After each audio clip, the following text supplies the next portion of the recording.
નમસ્કાર, આપ જોઈ રહ્યા છો નેશન પ્લસ ન્યૂઝ. હું છું આપની સાથે હેતલ ભગત. આજે સવારથી જ નમો કમલમ ખાતે વડોદરા શહેર ભાજપના અધ્યક્ષ પદ માટેના ઉમેદવારો નામાંકન પત્ર ભરવા માટે આવી પહોંચ્યા હતા, જ્યાં રાજનીતિના અવનવા રંગો પણ જોવા મળ્યા હતા. ક્યાંક ઉમેદવારો એકબીજાથી મોઢું છુપાવતા તો ક્યાંક ખુલ્લેઆમ મીડિયા સમક્ષ રૂબરૂ થતા જોવા મળ્યા છે. આજે સવારે જ્યારે ફોર્મ ભરવાની પ્રક્રિયા ચાલી રહી હતી ત્યારે પૂર્વ નગરસેવક ગોપી તલાટી અને પૂર્વ ડેપ્યુટી મેયર સુનીતા શુક્લ વચ્ચે ચકમક જરી હતી, જેમાં વોર્ડ પ્રમુખોની નિયુક્તિ બાદ શહેર અધ્યક્ષ માટેની પ્રોસીજર શરૂ થઈ ત્યારથી વડોદરા શહેર ભાજપમાં બે જૂથો આમને સામને આવી ગયા હતા, જેમાં ચૂંટાયેલી પાંખ દ્વારા હોટલ સયાજી ખાતે એક બેઠક બોલાવવામાં આવી હતી, જેના યજમાન તરીકે ગોપી તલાટી હતા. ત્યારબાદ જે રીતે સોશિયલ મીડિયા ઉપર આક્ષેપો પ્રતિ આક્ષેપોનો દોર શરૂ થયો, તેના છાંટા આજના દિવસે ઉડશે એવું નિર્ધારિત જ હતું. ગોપી તલાટી દ્વારા સંગઠન ઉપર અભદ્ર ટિપ્પણી કરાઈ હતી, જેની સામે સુનીતા શુક્લ દ્વારા આકરા તેવર બતાવીને ગોપી તલાટીની ટિપ્પણીને મહિલાના અપમાન સમાન ગણાવી હતી.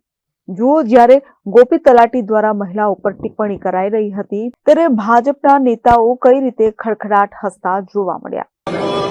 ભારતીય જનતા પાર્ટીના પ્રદેશના પ્રતિનિધિઓ જાણે છે.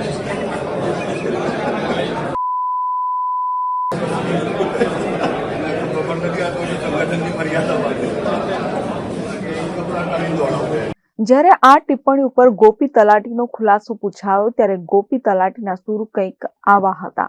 આપણે બધા જૂના કાર્યકર્તા છે, કોઈ એક જણ કે હું આવું બોલ્યો છું, બિલકુલ ખોટી વાત છે, બિલકુલ ખોટો આક્ષેપ છે. હા, અમે જે કાંઈ બોલ્યા છે મીડિયાના મિત્રો પાસે મારી બાઈક છે. હું જે કાંઈ બોલ્યો છું મીડિયાના મિત્રો પાસે બાઈક છે. હું મીડિયાના માધ્યમથી એક મહિલાની ગરિમા જળવાય, આમાંના દરેક જણ પાસે આનું રેકોર્ડિંગ છે. કાલે જાહેરમાં મૂકો, કાલે જાહેરમાં મૂકો. મેં અત્યારે મારા કાને સાંભળ્યું છે કે હું એના કપડા ઉતારીને દોડું.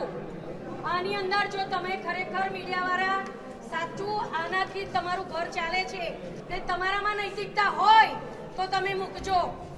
મારામાં તો નૈતિકતા છે જ. હું મીડિયાના મિત્રોને કહેવા માંગુ છું, બેનના એકલામાં નહીં, અમારામાં બી નૈતિકતા છે. આવો કોઈ વિષય આવ્યો જ નથી. ખોટી રીતે આ નામ ઉછાળવાનો પ્રયાસ કરી રહ્યા છે.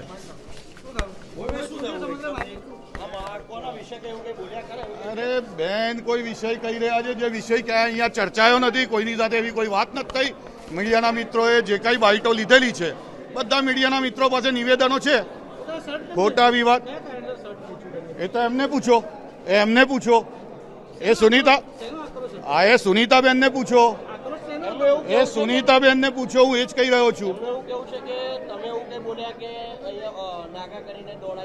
ક્યારે એવી કોઈ વાત મેં કોઈ પણ કાર્યકર્તા માટે મારા જીવનમાં નથી કરી.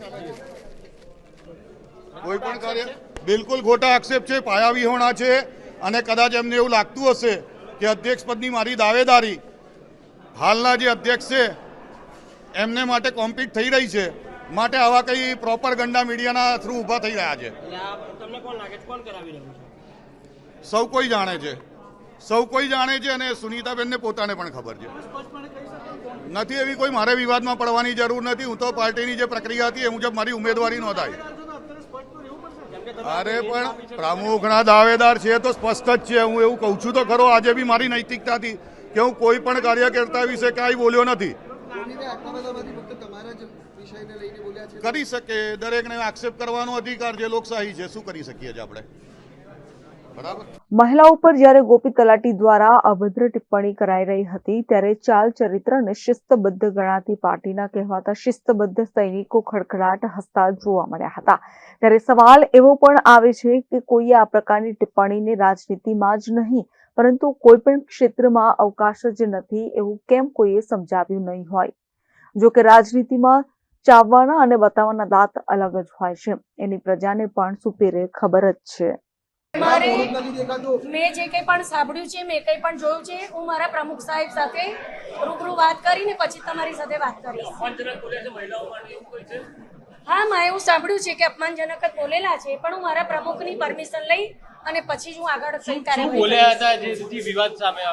એ જે વિવાદ આવેલો છે એવું પહેલા મારા પ્રમુખને કહીશ, પછી જ મીડિયાને કહીશ. શું કહો છો? ના, હું એક એવી મહિલા છું કે હું જાહેરમાં ક્યારે કોઈ પણ પુરુષને સ્પર્શ કરતી નથી. અને મેં કોઈ પણ પ્રકારનો એને સ્પર્શ કર્યો જ નથી. શિસ્તબદ્ધ પાર્ટીમાં બેલ્ટ કપડા કાઢીને દોડાવવા જોઈએ એવી બધી વાતો થતી હોય શિસ્તબદ્ધ પાર્ટીમાં. તો શિસ્તબદ્ધ પાર્ટીની અંદર જે બોલ્યું છે તમે એને પૂછો, મને નહીં.